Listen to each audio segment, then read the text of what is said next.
kuha tayo ng mga kape. Ayan, ang dami oh. Mga itinanim natin itong puno ng kape dito.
Mas madami pala dito. Ay, shucks.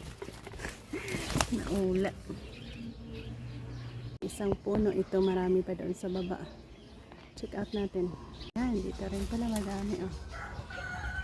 Mayroong isang puno din dito.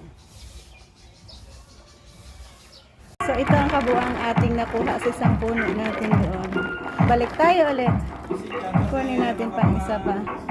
So, nakakuha tayo ng isang lagyan natin. I-dry natin yan. Mamaya konti.